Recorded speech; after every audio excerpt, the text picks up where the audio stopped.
Before we begin, viewer discretion is strongly advised. The following video is for entertainment and educational purposes only. Just 1 minute ago, Chewy Thompson, known to most as a fitness influencer and internet personality, and to music historians as the grandson of Elvis Presley, walked into a federal courtroom. The Diddy trial was already chaotic, full of celebrity cameos, sealed evidence, and media hysteria. But no one saw this coming. A Presley in the courtroom? Not for music, not for legacy, but for truth. Reporters fell silent. Lawyers looked confused. Even the judge paused, squinting to confirm the identity. But there he was, Chewy, calm, focused, testifying under oath. "I didn't come here to accuse," Chewy began. "I came here to clarify." The statement rattled the courtroom. Because this wasn't some fan theory. This was bloodline. This was direct connection to the king of rock and roll. And now, that bloodline was about to tie Elvis Presley directly to Diddy. How? It starts with a name most people forget when talking about Diddy's past. Melvin Combs, Diddy's father. Melvin was a known associate of Harlem's drug underworld in the early 1970s. But what most don't know is that Melvin also had strong ties to elite nightlife, private parties, and what FBI records now refer to as celebrity convergence events. And in at least 2 of those events, allegedly held in Memphis and Las Vegas, Elvis Presley was present. That's where the whispers begin. Court documents list Melvin Combs and Elvis Presley as attendees at the same entertainment-sponsored gatherings in 1971 and 1973. No media was present, no photographs, just logs. And those logs? Recently unsealed. Chewy came to court not to slander Elvis, but to connect the dots. He brought with him handwritten letters passed down through family. Letters referencing Mr. Combs, the boys from Harlem, and what one line hauntingly described as the nights when power dressed itself in velvet and rhinestones. The implication? What Diddy is accused of orchestrating in the 2000s, private parties, secret footage, leverage through manipulation, may have roots dating back to his father, and a young Elvis Presley caught in the orbit of something much darker. Chewy's final words before the courtroom recessed? "This isn't just about the present. It's about what we've all ignored for decades." And just like that, the trial changed shape. Because now it's not just about Diddy. It's about legacy. It's about inheritance. And the ghosts of icons past suddenly don't look so innocent. The courtroom fell quiet as the prosecution began to paint a timeline, not just of Diddy's alleged behavior, but of the powerful figures who came before him. Melvin Combs, Elvis Presley, the 1970s era of indulgent celebrity, and the shadows they left behind. But before the history lesson could settle, Chewy Thompson's own past re-entered the spotlight. Because years before he ever stepped foot in a federal courtroom, before he became a viral presence online, Chewy had a real-life run-in with Diddy, one that would later be sealed in security reports, ignored by industry press, and erased from official party logs. The location? A high-end rooftop party in downtown Los Angeles. The year? 2019 год. It was the kind of event only the most connected knew about. No public flyer, no Instagram posts, just unmarked elevators, a guest list you couldn't buy your way onto, and phones locked away upon entry. Chewy wasn't there for fame. He wasn't chasing clout.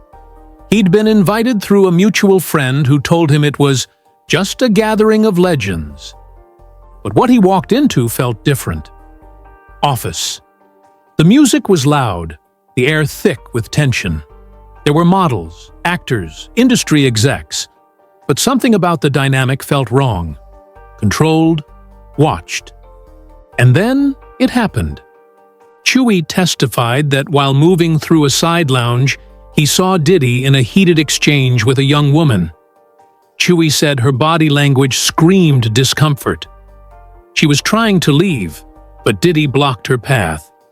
Witnesses said he grabbed her wrist, then her shoulder. That's when Chewy acted. "I didn't think," he told the court. "I just moved." What happened next became the stuff of urban legend among those who were there. Chewy tackled Diddy, separating him from the woman in a move that shocked every VIP in the room. Security rushed in. Voices exploded. Chewy was dragged out before most attendees even realized what happened. The woman was escorted away. But the fallout? It never reached headlines. According to Chewy, he received veiled threats days later. "You don't touch the boss," one voicemail allegedly warned. His sponsorships dipped. Collaborations stalled. And then, silence. The woman never came forward. The incident was buried. But in court, Chewy brought it back. He identified the woman by her first name only. She has since been located by investigators. And while her testimony remains sealed, sources say she confirmed Chewy's account. So why did he risk everything that night? Because, as Chewy told the jury, "I'd seen stories about him before, but seeing it with my own eyes, that's when the blood in me, the part of my family that stands up, took over." And that's when the prosecution laid out a theory. Diddy didn't just inherit his father's drive. He inherited his father's methods, his parties, his power, his patterns.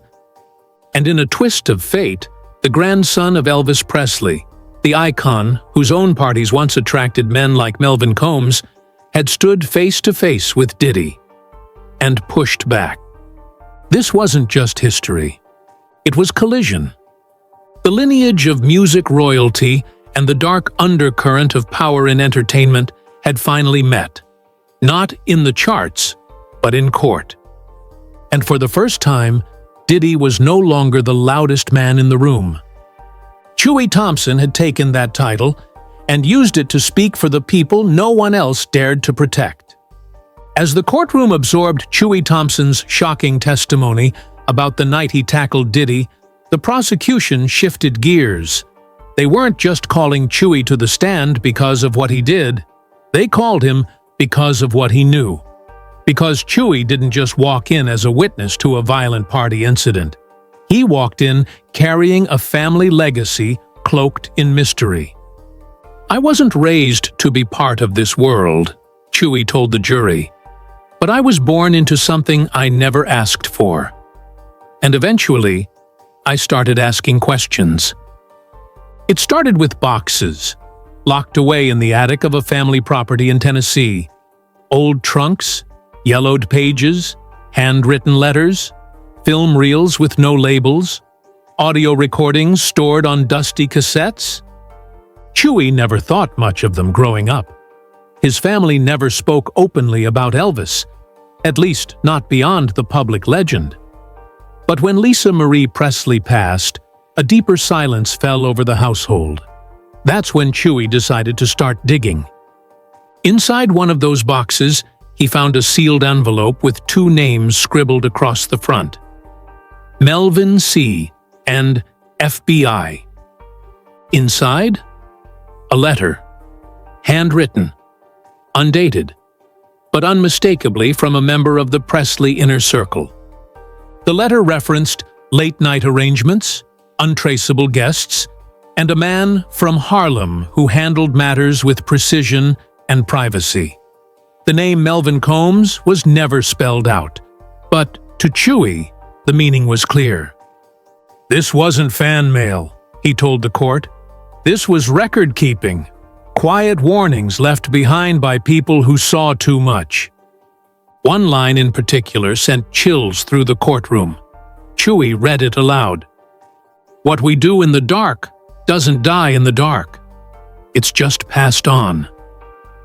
For Chewy, that line changed everything. It wasn't just a reference to his grandfather's legacy, it was a warning about the future. Chewy began to cross-reference names, dates, and incidents from the letter with public records. Every time a new lawsuit hit Diddy's desk, he checked the date. Every time an executive was linked to both Bad Boy Records and 1970s record deals with RCA, he dug deeper. And slowly, the pattern emerged. Diddy's father, Melvin, attended exclusive celebrity functions that overlapped with Elvis's inner circle. Certain venues were used repeatedly: private estates, unlisted ranches, hotel suites under fake names. Surveillance technology, rare in the 1970s, was mentioned repeatedly in side notes. "Don't speak in the green room, hot room, camera near dresser." Chewy believed this wasn't just paranoia. It was protocol. And then came the final confirmation: a cassette tape, labeled only "The Night." The audio was poor, distorted, but it captured muffled voices, laughter, and one line clearly spoken by a male voice, with a thick New York accent. "Mel said the Kings got the footage locked up, just in case." The courtroom went dead silent. Chewy clarified he couldn't verify who was speaking, but the implication was clear. His grandfather, Elvis Presley, was somehow in possession of compromising footage. The same kind of footage Diddy is now accused of using to silence victims and control his empire. It was a pattern, a system, a blueprint passed down through fame and fear. And Chewy Thompson, Elvis Presley's own grandson, was the first person with the courage to say it out loud. "I'm not here to protect a name," he said. "I'm here to stop the cycle." That cycle, he claimed, begins with legacy, but if unchecked, it ends in silence, suffering, and stories that never get told. Until now. The courtroom lights dimmed as prosecutors rolled out the next bombshell: physical evidence submitted by Chewy Thompson himself, documents pulled from the Presley family estate in Graceland. For decades, Graceland has been presented as sacred ground, a museum, a monument, a glittering reminder of Elvis Presley's unparalleled rise to stardom. But hidden beyond the velvet ropes, past the guest tours, and behind sealed rooms, Chewy discovered something else: the Graceland files. Chewy testified that while going through a series of locked cabinets and trunks inherited after Lisa Marie Presley's death, he unearthed a trove of materials that had never been released to the public: handwritten guest lists, personal ledgers, taped recordings, and cryptic notes typed on a now rusted typewriter. The materials appeared to span from 1969 to 1975. They were stored in worn manila folders labeled with simple, chilling names: Midnights, Riders, Graceland Sides, and most curiously, Melvin. According to Chewy, these files weren't about music. They were about management, of people, of situations, of secrets. One of the guest logs listed a party held in July 1971 at the private back house behind Graceland. Attendees included well-known musicians, label executives, and one guest listed only as MC Harlem. Chewy cross-referenced that entry with Melvin Combs' known travel history through New York's aviation logs. He discovered that Melvin did in fact fly to Memphis that exact weekend. Also in the file, a series of surveillance notes. One reads, "Red room equals audio only. Bedroom 3 equals upgraded. Back closet equals partial view." Those weren't music studio notes. Those were surveillance instructions. Chewy brought Polaroids with him into court. Fuzzy, aged, but still legible. One showed a group of men, backs turned, seated in a windowless room. Another showed a woman walking through what appeared to be an upstairs corridor, her image caught mid-frame by a high-angle lens. The prosecution presented these as early examples of private monitoring systems, possibly operated by or at the request of Elvis Presley's staff. And if this technology and practice was present as early as 1971, the implication was stunning. Diddy's freak-off footage culture wasn't an invention. It was an inheritance. A haunting quote from one of the typewritten notes was read aloud. "Stars want to shine, but they don't want you to know how dark the room gets." The courtroom sat still as Chewy continued. "I found a system designed to protect a brand, not people. What was started in that house was continued elsewhere. It evolved, but it never stopped." Attorneys for the Presley estate did not comment, but sources say the documents Chewy submitted are being authenticated and may now be used as key historical context in Diddy's trial. What makes this even more eerie? Several of the notes reference re-recorded footage being stored in a now-defunct warehouse in California, burned down in 1997. According to Chewy, the fire was convenient and possibly not accidental.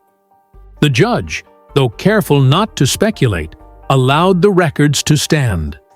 The implication was enough if Elvis knew about surveillance. If Melvin Combs learned from it, then Diddy may have been born into a blueprint for silence. The Graceland files aren't just a family secret anymore. They are a window into how celebrity, surveillance, and control have always walked hand in hand, long before social media, long before lawsuits, long before anyone dared to speak. And now, thanks to Chewy Thompson, their evidence. As Chewy Thompson's testimony reverberated through the courtroom, the prosecution turned to a question that had long been dismissed as industry myth. Why was Diddy so obsessed with Elvis Presley? What seemed like admiration now looked more like imitation. Over the years, Diddy had made several public comments about Elvis, some praising his showmanship, others hinting at something deeper. In a 2009 interview, he famously said, "Elvis did it big. I do it bigger. I took the formula and flipped it." Most fans assumed he meant the music, but investigators now suggest he meant something else entirely. The structure of influence, the use of celebrity to shield darker behavior, and the ability to build a protected world behind mansion walls. Chewy told the court that growing up, he'd heard rumors about Diddy being strangely fixated on his grandfather. It wasn't just posters or music sampling, it was the parties, the ranch-style estates, the all-white outfits, the invite-only events, and the strict no-phone policies that mirrored the secrecy of Elvis's own gatherings. And then came the revelation. He didn't just admire Elvis, Chewy testified, he studied him. According to sources, Diddy reportedly acquired photos, audio tapes, and even allegedly tried to purchase private Elvis memorabilia tied to Graceland's sealed sections. One document, submitted in court, showed a private dealer confirming Diddy's interest in original blueprints and private footage. It wasn't just about collecting, it was about replicating. And in doing so, Diddy may have built his own empire of curated chaos, modeled after the one Chewy was now unraveling in court. A legacy built on lights, legends, and secrets. When Chewy Thompson took the witness stand, he didn't look at the cameras. He didn't glance at the gallery. He looked straight at Diddy. The tension was thick. For years, the two had moved in completely different worlds. One, the grandson of Elvis Presley, a fitness figure building a legacy of discipline and authenticity. The other, a hip-hop mogul with global influence and a growing trail of accusations behind closed doors. And yet, their stories had collided before. And now, they were meeting again. This time, not at a rooftop party, but in a federal courtroom. "I didn't come here to fight," Chewy said, addressing Diddy directly. "I came here because you're not the first man to weaponize a spotlight." Then, without fanfare, Chewy submitted the most powerful piece of personal evidence yet. A sealed letter from Lisa Marie Presley, written to Chewy years earlier.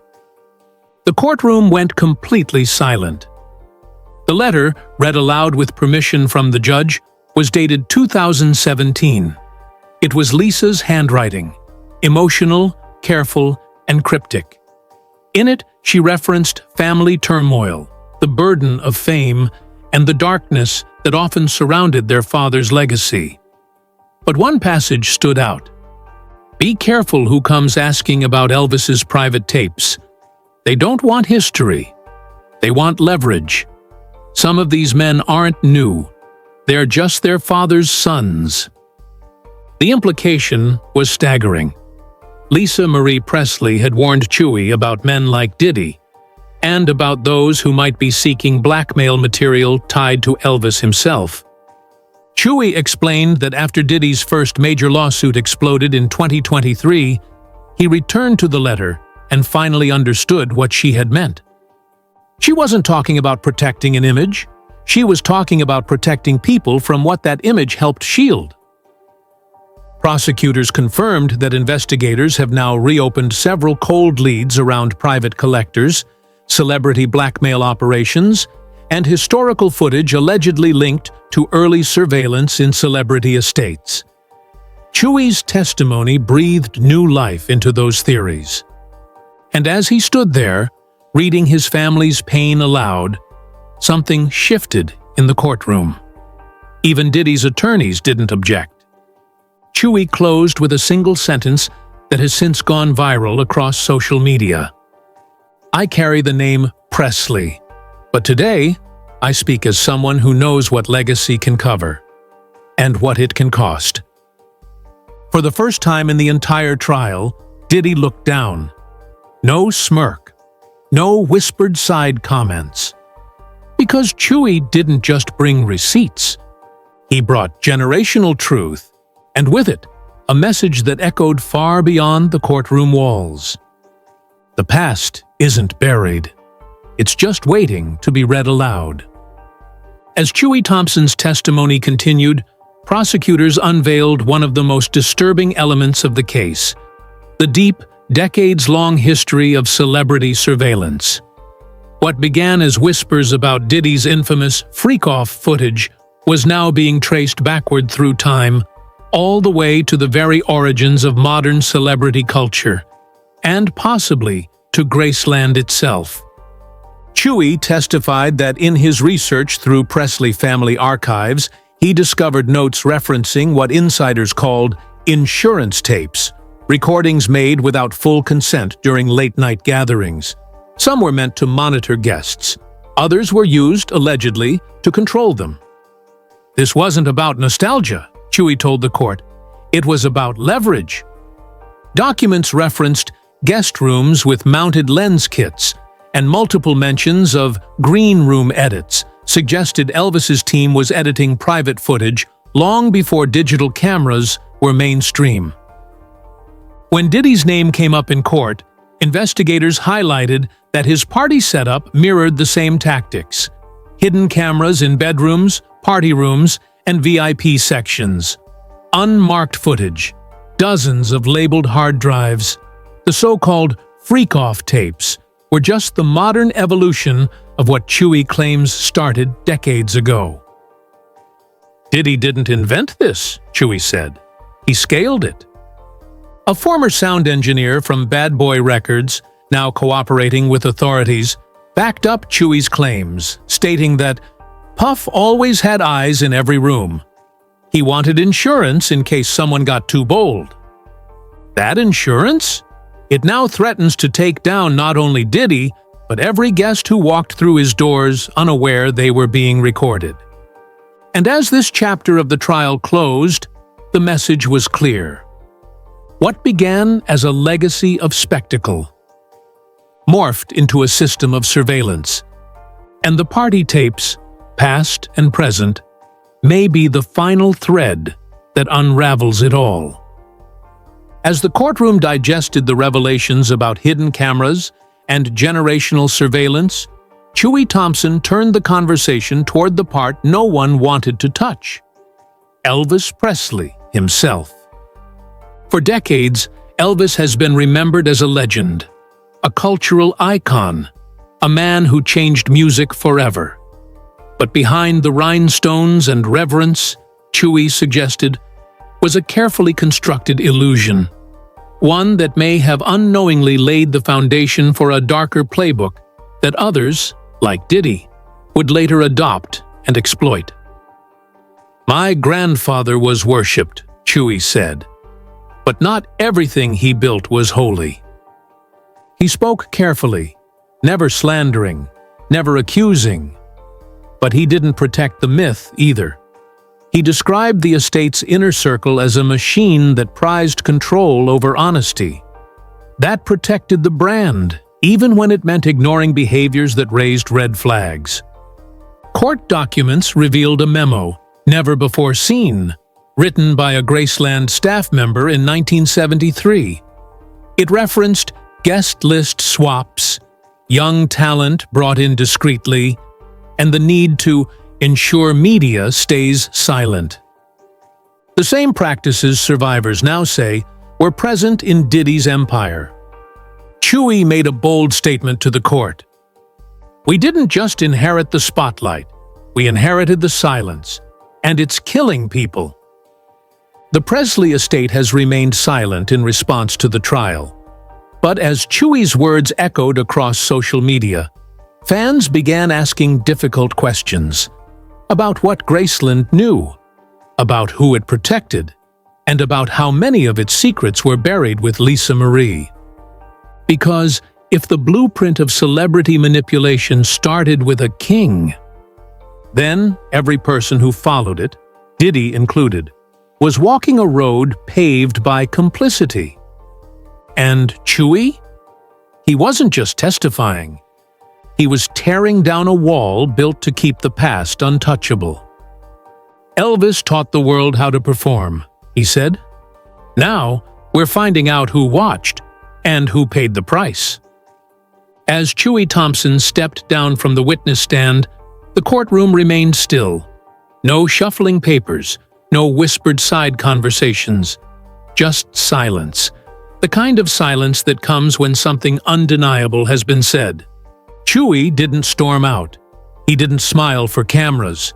He walked out the same way he walked in, shoulders square, head high, carrying not just his own truth, but the weight of a name that had shaped American culture for generations. Outside, reporters scrambled to summarize what had just happened. Social media exploded. Chewy testifies trended for hours. And perhaps most surprisingly, so did number Elvis knew. The public was split. Some hailed Chewy as a hero. Others accused him of betraying his bloodline. But in court, his testimony had done something no tabloid headline or leaked video could. It connected a legacy of exploitation across decades and across genres. Investigators are now pursuing new leads based on Chewy's revelations. Archival teams are reviewing Presley estate documents. Lawyers representing survivors tied to Diddy are requesting access to materials once sealed in Graceland. And quietly, behind the scenes, other celebrities are reconsidering their silence. Chewy's final line in court wasn't planned, but it shook the room. Legacy means nothing if it hides the truth. Diddy's legal team has refused to respond to Chewy's testimony, calling it irrelevant family folklore. But federal prosecutors don't agree. Sources say his testimony has already influenced the direction of the case. and may lead to a wider investigation into celebrity blackmail culture going back over 50 years. This isn't just about Elvis anymore. It's not just about Diddy. It's about a system, handed down, wrapped in stardom, and protected by silence. And thanks to Chewy Thompson, that silence has finally been broken. Now the question is, who else is ready to speak? And what happens when all the legends are forced to face the truth?